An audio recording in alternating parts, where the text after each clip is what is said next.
It's my podcast today. Change. Of course we're talking about change. Of course, why not? So, I'm gonna tell you the truth. I'm gonna tell you the truth too. Here's my podcast. BSTL.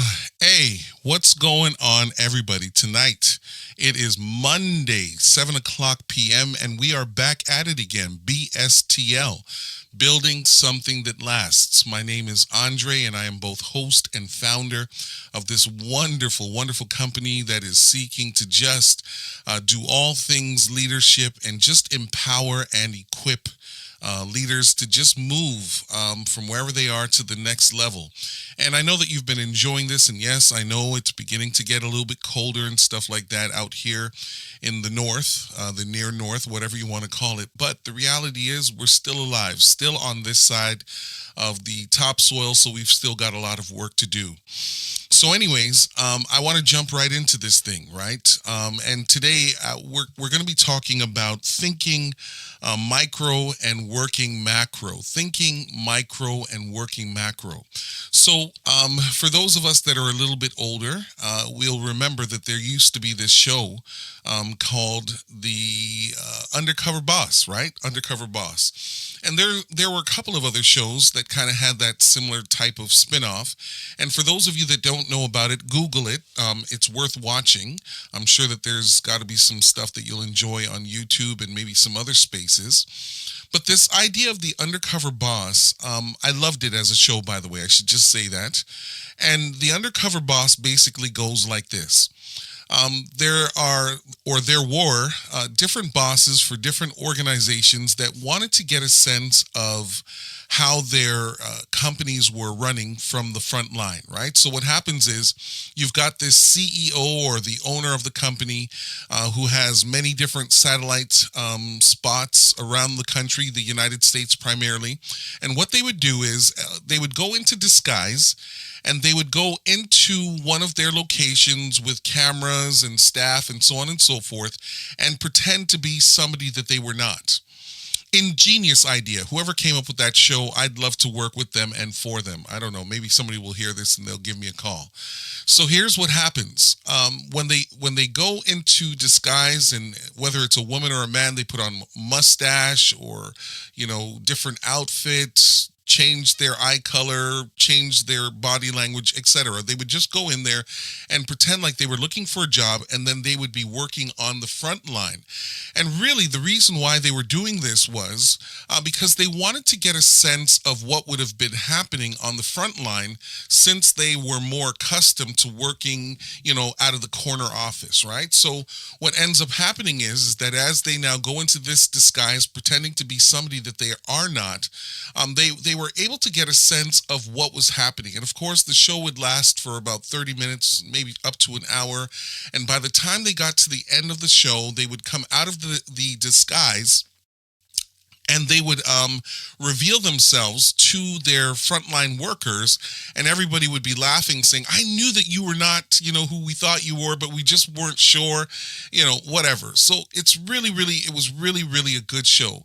And the reality is that by moving from the corner office to the front line, it actually created a better sense of awareness of how the business functioned, how it operated, as well as some of the gaps that they would not necessarily know, because when you're in that corner office, usually you're more concerned with the bottom line numbers, but sometimes the numbers don't reveal and tell you everything about what it is that your company is doing and what it stands for, even if you have a clear mission, vision, and core value type thing, right?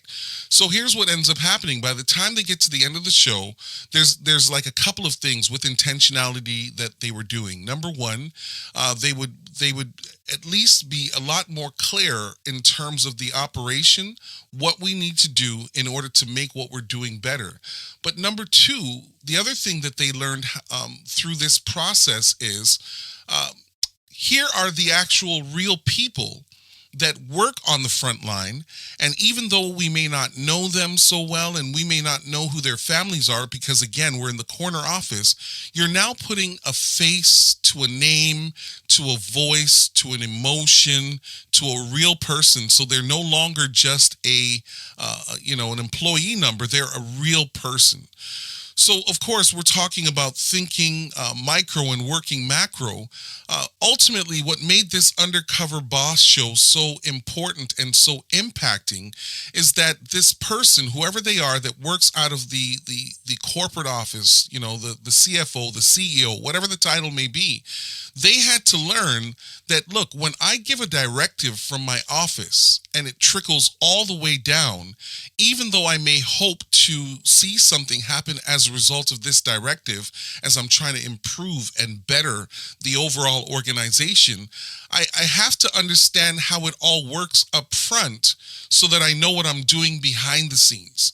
So this is the conversation for today, right? Because I think that there isn't one way to lead. There are multiple ways to lead. Like, there are different ways to be impacting, both in a positive way and in a negative way, but you've got to understand process, right? So here's what happens now.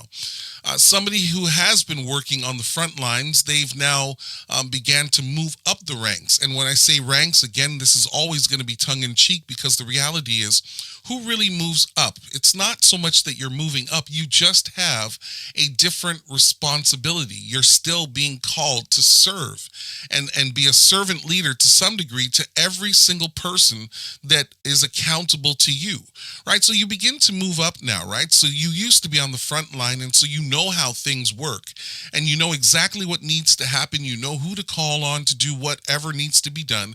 And here's the reality, and maybe here's the challenge as we get further into this conversation.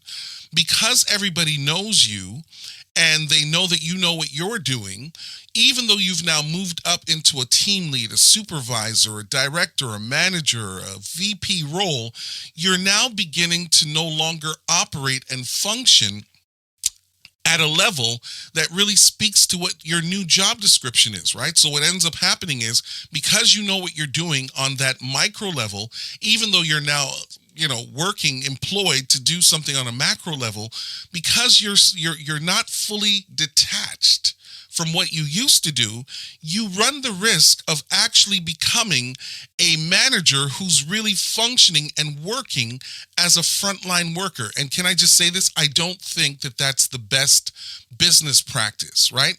I actually do think that on some level it is okay for people to see you a little bit different and see that you are functioning in a different kind of way, because you are no longer working in that type of capacity.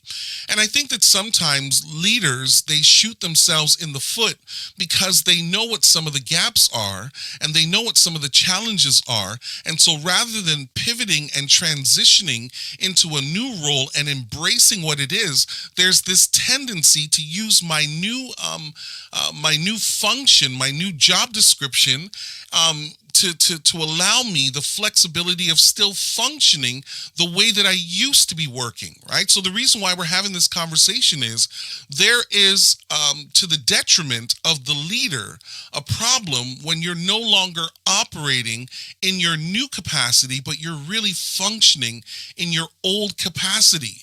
Right? So here's the thing. When you're on the front line, you're able to identify what the issues are, what the things are that need to be adjusted. That's what you do on the front line. You complain a little bit when something doesn't happen, or a process, there isn't one, or there's no policy or procedure that guides a specific direction. That's what happens on the front line. And of course, because it is frontline and it's probably a little bit more hands-on, you don't have the time throughout your day to really problem solve what some of those issues may be. Now, this is the beauty of what leadership looks like, and or what leadership is intended to be. When you are a leader who understands what happens on the front line, your major responsibility as you transition away from being frontline isn't to get your hands dirty with the day-to-day mundane work of what that looks like. Your responsibility is to now transition and figure out, how can I create the solution solutions to make the work easier on the front line, especially if I have an understanding of how it all comes together, right? So the reality is that people who work for large organizations and maybe even mid-size organizations, when they begin to create this type of business structure that has different layers of leadership, really what they're doing is they're trying to find checks and balances to help support the mission and vision, but also put some space in between frontline workers and those that they will now report to. So here's the thing, and I'm saying this to leaders, and you don't have to agree with me on this. If most of your day is spent micromanaging and getting your hands dirty in the things that you used to do, and let me also say this, I have to put this disclaimer. I'm not saying that you should never leave the corner office and do some of what you used to do, because as a matter of fact, that demonstrates a level of empathy and compassion for those that report to you. If you can come out of the office and still remember to log in on certain systems and do specific things and function at a high level, that will motivate those that are working for you, with you, those that are accountable to you.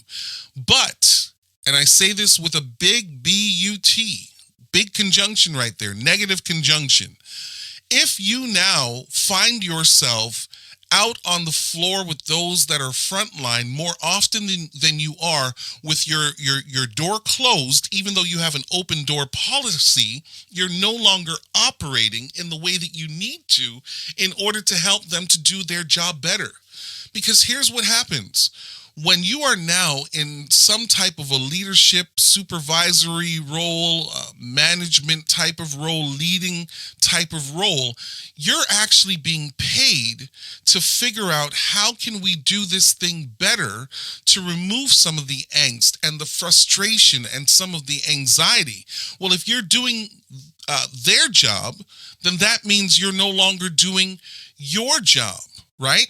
And so the thing is that when you go into some of these month ends and you have to do some of these reviews and you're trying to analyze and understand why things are improving or why things are not improving, you're not in there to analyze it as a frontline worker. You're in there to analyze it as a leader who needs to make sure that you are creating the type of environment that lends tremendous support to those that are working on the front line.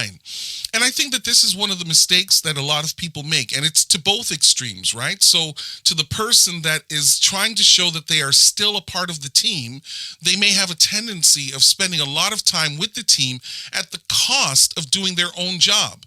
But then also to the person that was like, I can't wait to get out of there, the challenge is that once you have left and you no longer go back out there because some of the challenges may have changed since you were on the front line, you now run the risk of becoming so obsolete or disengaged from the process of what people are doing on the front line that you can no longer relate to what the frustrations are and the things that they are struggling with, to the point where you may add to their responsibility and add to the things that they've got to take care of, not recognizing that you may be adding the last straw that breaks the camel's back. So of course now, this is where communication comes in, right? So what ends up happening is, as leaders, we have to make sure that we are constantly communicating. And here's the thing with communication, it's bilateral, right? Which means that you want to hear from those that are accountable to you, but you also need to have them hear from you so that you can explain to them and articulate to them, these are some of the challenges that I'm looking at, right? So when you look at your month-end stats and your quarterly stats and your annual stats, from a leadership perspective, you're not looking at the same thing, right? You're no longer talking just about overtime or when's lunchtime or when's the break. No. You're now going to have to change what your emphasis emphasis is because while you are thinking macro and thinking micro all at the same time, you've got to make sure that you are clear on how you fit into the overall queue. How are you throughout the process? What is it that you are bringing to the table? Because here's the thing, leader, no matter how high you get up on the totem pole, until you're actually in that main seat, you will always be accountable to somebody at somewhere in this process. And if you are not clear on what it is that you're doing and why it is that you are now sitting in that new seat of influence and accountability, you may no longer be actually as productive as you were on the front line.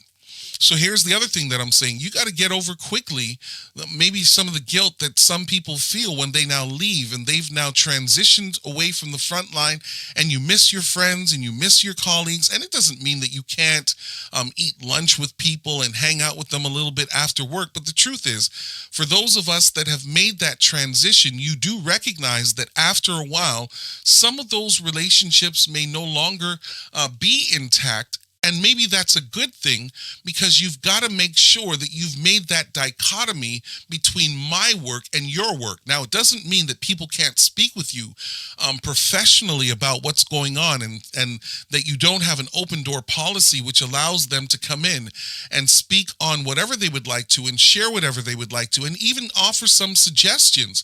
All of that is permissible. However, your job as a leader is to lead. And I can't tell you how many times throughout the years as a leader, there are times where I also have had to check myself, right? Because there are some things that you miss on the front line. And it's not that all of the front line is wear and tear and hard work. There are some real fun things that happen in the front line. But when you transition away from the front line, you've got to find a way to find your joy there and new meaning and new self-actualization there to ensure that you're not letting down the front line by desiring to have your feet in both worlds at the same time. Well, what do you mean? How would you be able to let these people down? Well, I'm glad you asked, right? So here's the reality. You let those down on the front line that now are hoping and praying that you're going to have their best interest at heart. When you now step away, and you step away in a real way, and you begin to do what you're supposed to be doing, life on the front line will get better. Like, they're going to be upset with you if you've been hanging out with them all month, because that's where you know, and that's what you're familiar with, and that's what you're trying to, run away from or run back to, because that's where you were most comfortable. At the end of the year, when somebody else in HR pulls that individual or individuals into that space and says, hey, you're not producing, and we cannot increase your pay because you have not produced that which is required, they're going to look at you. Right? So it's like there's this love-hate thing that will happen at some point throughout the journey. Because here's the other piece. If you're so friendly and so microed into what it is that they're doing, when are you ever going to hold them accountable? And you know what? I don't know. For some people, it may be easier than for others. But sometimes familiarity, it does breed contempt. And what do I mean by that? How are we going to be able to have all of that laughter and all of that joy, and then 30 minutes later, I'm going to call you into the office to say, hey, you're late. You've been late. You haven't been producing. You're not doing your work.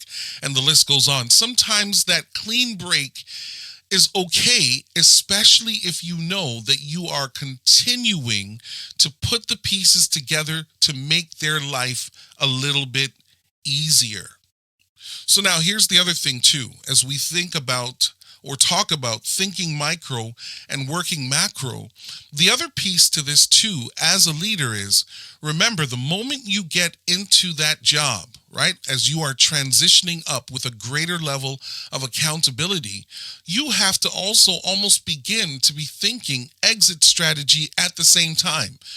Let me explain to you what I mean. Exit strategy does not mean that you're looking to quit. But exit strategy means that you're looking to transition into a different capacity so that all of this wealth of knowledge that you've been obtaining on the front line and now in a management leadership perspective, all of those things are usually stepping stones that will bring you to the next level. Because here's the thing, if you never forget what it felt like to work on the front line and you continue to have that as part of how you process the information that you share and how you do your work, the higher up you go into that company is the better you will be as a resource to that company. Why?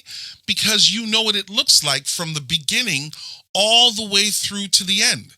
And here's maybe the little secret that I'd like to share with you. This is why organizations, they often put a lot of bells and whistles and incentives for people that start at the company at a very young age. They try to keep them there for as long as they can, not just for the intellectual property and not just for the information that they have in their mind. It's because they understand the process.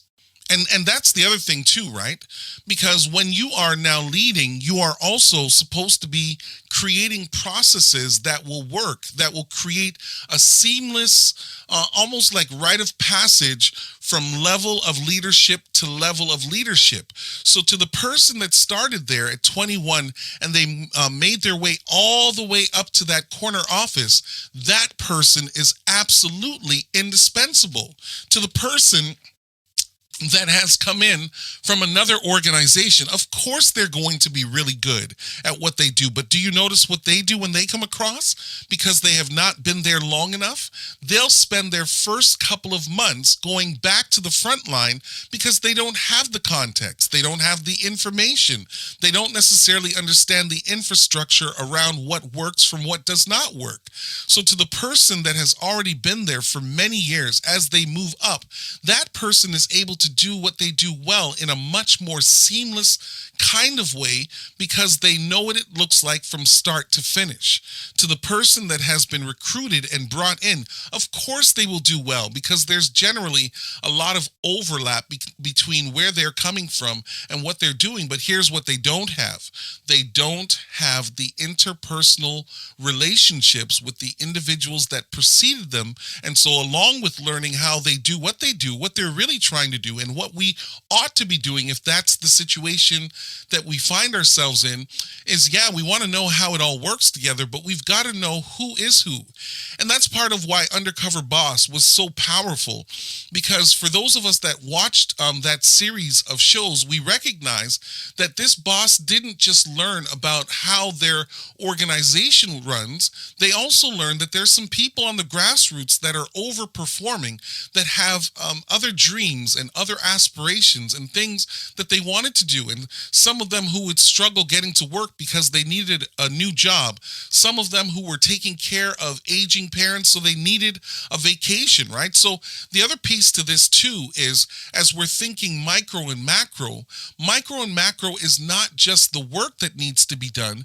It's thinking about what is it that I can give to those that are accountable to me, that I am accountable to, that will make sure that they don't burn out, that they don't become disenfranchised, that they don't become bored. If I don't understand who I'm working with, then I cannot create for them anything more or above and beyond just the workflow, but I've got to get them to know the people as well that are working for me, because my front line, that's where the most valuable people are within the system. I mean, yes, I understand that because you're a leader, you may be getting more compensation for the work that you do because you are being held to a higher level of accountability, but don't get it twisted.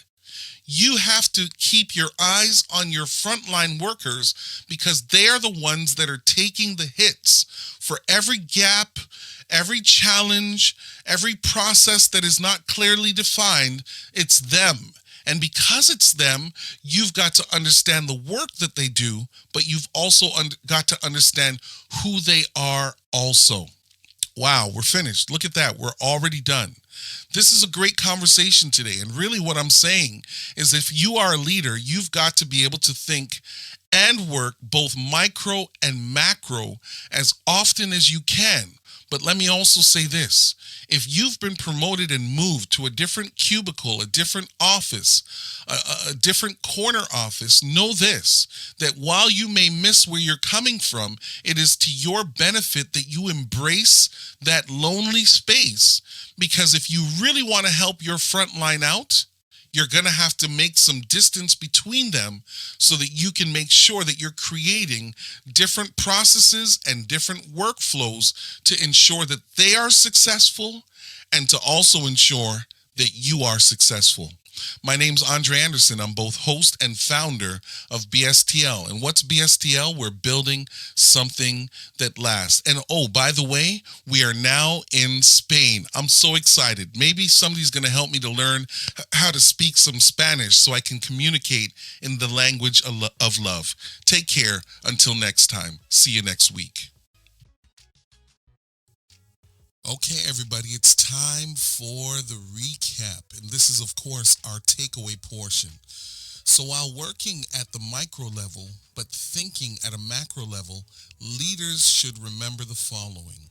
Number one, leave the corner office to assess the front lines of your organization. This will allow you a better sense of how your organization is truly functioning by exposing any unforeseen gaps. Number two, maintain an open doors policy to allow a level of conversation where you hear the concerns of your frontline workers while sharing yours. Number three, and finally, plan an exit strategy for the betterment of yourself. Look to transition within the organization, allowing yourself the ability to work in a different capacity, which may actually leave room for those that you've been mentoring and helping them to become the best persons that they can be. Those are our 3 takeaways for this week. We'll see you again next week. Take care for now. Bye-bye.